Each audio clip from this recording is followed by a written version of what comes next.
Saudara, situasi di Gaza kembali memanas. Israel dan Hamas saling tuding telah melanggar kesepakatan gencatan senjata. Kedua pihak mengklaim diri tidak bersalah, sementara korban sipil kembali berada di tengah pusaran konflik tanpa perlindungan yang pasti. Pertanyaannya, apa sebenarnya yang terjadi di lapangan? Bagaimana dampaknya terhadap upaya kemanusiaan yang sudah sangat terbatas di Gaza? Malam ini kita akan membahasnya bersama dua narasumber, yakni Ketua Presidium Mercy Hadiki Habib yang selama ini aktif memantau situasi kemanusiaan di Gaza, dan juga hadir pengamat Timur Tengah Hasibullah Satrawi yang akan membantu kita juga memahami dinamika politik dan militernya. Selamat malam. Selamat malam, Mas Habib. Hadiki, selamat malam juga. Assalamualaikum. Selamat malam. Waalaikumsalam. Baik, saya ke Mas Hadiki dulu. Dari laporan Mercy dan relawan yang saat ini juga memantau di perbatasan, baik di Jordan maupun langsung di Gaza, apa yang sebenarnya terjadi di Gaza saat kedua belah pihak saling tuding melanggar gencatan senjata? Ya, relawan Mercy Indonesia saat ini berada di Gaza, dan ketika terjadi serangan tersebut memang berada di daerah Gaza City, ya, Gaza Utara. Serangan ini memang dalam 1 minggu terakhir ini beberapa kali terjadi di daerah Gaza City, di wilayah Gaza Utara. Nah, ini memang berita simpang siur, tapi yang pasti kita perlu menjelaskan kepada masyarakat bahwa wilayah Gaza ini sekarang luasnya itu dikurangi karena pihak Israel itu menambah yang namanya buffer zone atau daerah penopang, di mana daerah buffer zone ini merangsek masuk ke dalam wilayah Gaza, gitu ya. Ada situasi saling tuding melanggar gencatan senjata. Tapi saya juga kembali bertanya lagi, Mercy melihat adanya perubahan signifikan dalam akses bantuan selama gencatan senjata ini atau tidak, kira-kira, Mas Hadiki? Ya, selama gencatan senjata yang signifikan itu adalah bombardirnya itu yang selama ini terus-menerus membabi buta itu berkurang sangat jauh. Berkurang sangat jauh ya, memang Kalau itu harus diakui ya. Setelah ada proses gencatan senjata ini berkurang sangat jauh. Baik, kalau begitu saya tidak berhenti ya. Oke, baik. Saya ke Mas Habib kalau begitu. Mas Habib, kalau Mas Hasib, sorry, saya salah nama jadinya nih. Mas Hasib, kalau memang kondisinya saling tuding begitu ya, saling bersalah, saling diklaim Israel yang bersalah, saling tuding juga katanya Hamas yang salah. Dari perspektif Anda, sebenarnya siapa yang paling bertanggung jawab? Karena kalau saling tuding begini kan yang jadi korban adalah rakyat Gaza sendiri begitu. Iya, sebenarnya dalam situasi seperti sekarang faktornya yang paling bertanggung jawab, yang paling menentukan adalah Amerika dan kekuatan negara-negara besar, terutama yang mendukung proposal Trump yang kemudian diadopsi dalam resolusi PBB pada tanggal 18 kemarin. Di mana pokok-pokok pikirannya tentang perdamaian Gaza, tentang tentang bantuan kemanusiaan ke Gaza, tentang rekonstruksi Gaza, tentang masa depan Palestina, termasuk demilitarisasi Gaza itu diakui di dalam resolusi ini. Nah, oleh karena itu kalau saya melihat, Mas, dari beberapa minggu terakhir perkembangannya itu, yang pertama kita lihat dari resolusi ini, justru memang resolusi ini menjadi kayak semacam peretas telur kekecewaan barangkali bagi Hamas dan bagi Israel. Cuman kita melihat Hamas yang jauh lebih terus terang di dalam menyampaikan ekspresinya, pandangannya, termasuk menolak beberapa poin di dalam resolusi ini karena dianggap gagal menyerap aspirasi rakyat Palestina. Nah, Israel itu tidak terlalu mentekstualkan kekecewaannya, tapi poinnya kurang lebih sama. Israel dan Hamas sama-sama kurang happy berkaitan dengan poin-poin yang ada dalam resolusi ini. Kenapa? Kalau dengan Hamas itu karena resolusi ini dengan jelas mengatakan bahwa Gaza akan disebut sebagai proses deradikalisasi. Bagian dari tugas pasukan perdamaian yang akan nanti bertugas di Gaza, yaitu adalah memastikan Gaza tidak lagi menjadi basis militerisasi ke depan yang mengancam Israel. Nah, bagi Israel kekecewaannya adalah karena resolusi ini juga masih memberikan harapan bagi kemerdekaan Palestina. Walaupun sebenarnya secara tekstual tidak begitu eksplisit bahwa ini akan langsung menuju kepada pembentukan Palestina merdeka. Cuman dinyatakan kalau situasinya kondusif maka ke depan termasuk kemerdekaan Palestina mungkin bisa dibicarakan. Tapi begini, Mas Hasib, kalau bicara soal harapan, resolusi yang terjadi dari tahun ke tahun, dekade ke dekade sebenarnya kan pasang surut ya, muncul lalu tenggelam kembali. Tapi menurut Anda dalam historical konflik Palestina dan juga Israel, apakah saat ini yang paling memberikan harapan dibandingkan sebelumnya? Ya, sebenarnya kalau kita mau baca fair, masing-masing punya harapan ya. Dulu juga ada kuartet perdamaian di mana keterlibatan para pihak, bukan hanya Amerika tapi juga PBB, kemudian ada ada Rusia juga terlibat di situ, Uni Eropa juga terlibat di situ. Nah, kalau dibandingkan dengan sekarang, menurut saya satu yang akan menjadi faktor lebih barangkali adalah ambisi pribadi Trump.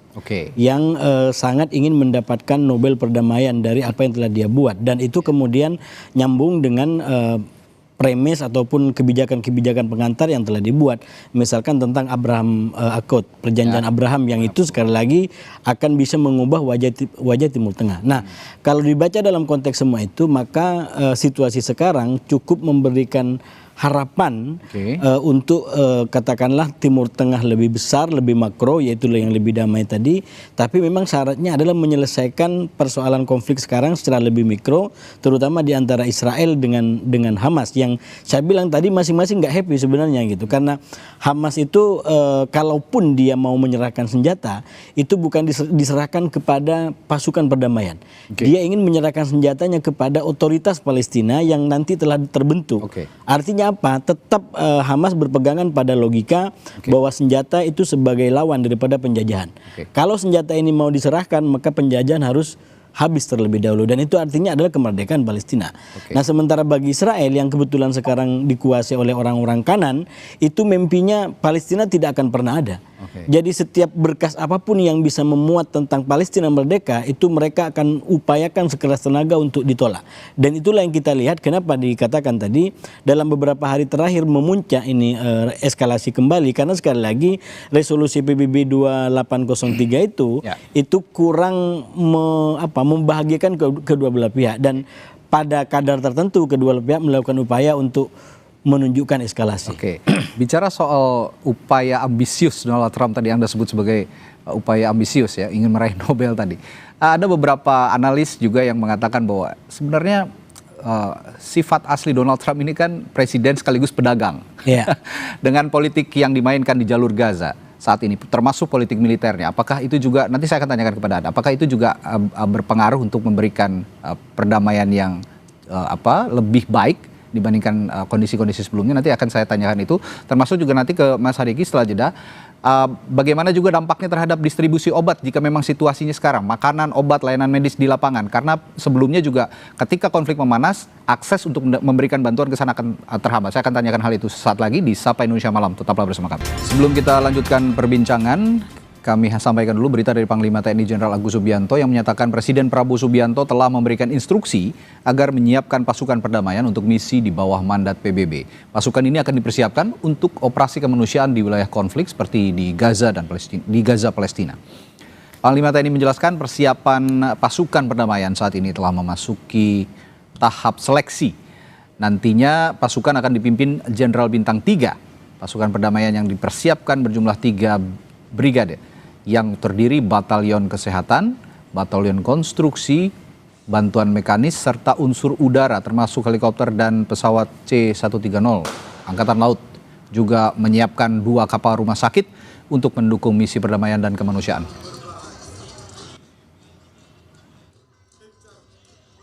Pasukan perdamaian sudah tahap seleksi, kemudian rencana nanti dipimpin oleh Jenderal Bintang 3, kemudian di bawahnya ada 3 brigade komposit. Nanti di bawah brigade komposit itu terdiri dari 1 batalion kesehatan, 1 batalion seni konstruksi, kemudian batalion bantuan, dan ada lagi bantuan mekanis. Kemudian juga ada unsur udara, kita menyiapkan helikopter, kemudian pesawat C-130 Hercules, dan kita siapkan 2 kapal rumah sakit dari Angkatan Laut. Ya, tadi saya sebelum jeda juga bertanya ke Mas Hadiki soal kondisi yang sekarang terjadi di jalur Gaza. Memanasnya kembali hubungan Israel dan Hamas tentu akan sangat punya pengaruh sepertinya terhadap distribusi bantuan termasuk obat-obatan, makanan. Kondisinya bagaimana sekarang untuk distribusi? Ya, jadi setelah gencatan senjata, ada dibuka jalur kemanusiaan untuk logistik. Oke. Jumlahnya sangat kecil dan jauh dari kebutuhan. Yang terbuka cukup banyak itu adalah jalur komersil. Oke. Jadi truk-truk yang masuk dengan tujuan berdagang, dan ini juga ada pemain-pemainnya gitu ya. Ini yang sekarang masuk ke dalam Gaza. Apapun itu, ini menjadi wato ya di tengah kesulitan masyarakat di sana, karena bahan-bahan pokok itu tersedia dan harga-harga yang sebelumnya inflasi sangat tinggi itu sudah mulai normal kembali itu di pasaran. Jadi bisa dijangkau oleh masyarakat. Baik. Ya. Baik. Mas Hasib, tadi saya sempat bertanya juga sebelum bertanya ke Mas Hadiki, kondisi Donald Trump yang ingin punya ambisi lebih begitu ya, untuk memberikan Nobel untuk perdamaian lah di jalur Gaza. Nah, ini analis menganggap bahwa ini hanya upaya-upaya akal-akalannya Trump aja, karena Presiden Amerika Serikat ini juga pedagang. Untuk konteks militer, apakah itu masuk akal jika dikaitkan dengan sifat Donald Trump yang sering kali berdagang dalam situasi-situasi tertentu? Iya, saya rasa terlalu naif kalau kita mengatakan para pihak atau banyak negara ini tidak akan mendapatkan keuntungan dari apa yang diputuskan. Apalagi keputusan besar seperti ini pasti dapat keuntungan-keuntungan tertentu, baik langsung atau tidak. Termasuk Donald Trump gitu. Baik. Nah, oleh karena itu kalau saya melihatnya dua, Mas, dari perkembangan ini. Yang pertama, kemungkinan pengiriman pasukan seperti disampaikan tadi itu akan tetap terjadi, mengingat karakternya ini dari awal kan sebenarnya sama di antara Hamas, Israel, dan Trump. Sama-sama orang yang susah untuk didekte oleh pihak lain, dan sekarang Trump sudah mengatakan ini jalan, resolusi apalagi sudah jadi hampir pasti ini akan terus berprogres ke sana. Dan dalam konteks itu mungkin satu yang catatannya, karena petanya begitu liar, maka yang harus diantisipasi oleh pasukan kita adalah justru jangan sampai berhadapan dengan milisi-milisi Palestina. Karena Israel menginginkan pasukan perdamaian itu digunakan untuk menghancurkan Hamas, menghancurkan milisi-milisi Palestina, termasuk kalau nanti di sana adalah pasukan kita. Ini meski singkat, harus dijawab singkat, tapi harus saya tanyakan tadi terkait proses pengiriman pasukan perdamaian dari Indonesia.